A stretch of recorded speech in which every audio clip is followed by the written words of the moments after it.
กินอะไรกันยังเมื่อกี้นี่หน่อยกันยังเพชร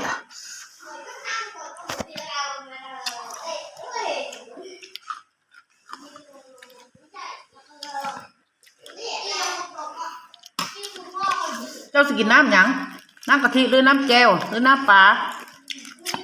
แจ่วนี่เลยไม่เจ้าแจ่วเนี่ยให้พ่อตัวไว้เพิ่นจะกินแจ่วปลาทูกับข้าวเหนียวเพิ่นว่าหาลองเบิ่งดูเนี่ยปลาทูเด้อเราแบบที่ปลาทูมาแจ่วเด้อกินแล้วกินก็ข้าวเจ้ากับเหนียวข้าวเหนียวนะวะเพราะมันจะบ่เผ็ดบ่วะตำมุนๆเด้อแล้วเจ้านำได้เนาะเขาเป็นทุกอย่างเนาะทุกอย่างกินแต่ข้าวต้ม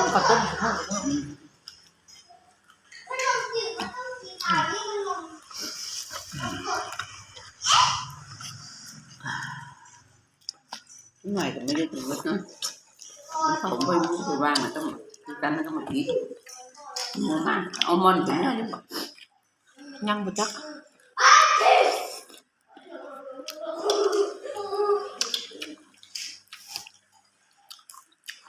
ตกลงกัน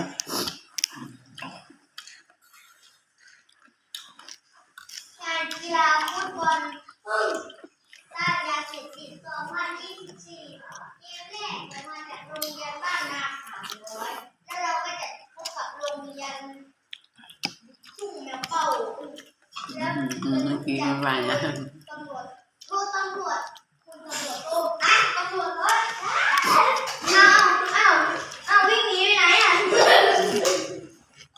แม่นไทยเห็นกล้องข้าวแน่กล้องข้าวอยู่ไหนลูกของข้าวมี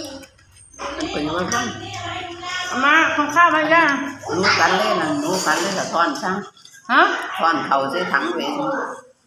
งูกินข้าวอีกแล้วบ่ไปแล้วเนี่ยคนอื่นไปแล้วนี่ทอนใช้ถังดำเวทนี่ทอนก็จะเป็นจอกพระเจ้าคนเนี้ยใช้ลูกกันว่าไปสีบานมันผลกันมาหนึ่งแล้วจะกินกับอะไรเอาไปหุงเลยหุงข้าวเจ้าไม่หุงน้องไปหุงข้าวเจ้าเราเขาหนังก็ไปสีก็มาเราแบ่งบ้านไปเฉาก้วยไปแล้วใช่ไหมเอาไปอย่างนี้กินหน่อยนี่ไงจีบเราหายยายมาเลยเนี่ยโอ้ไม่จะเสากล้วยดาแป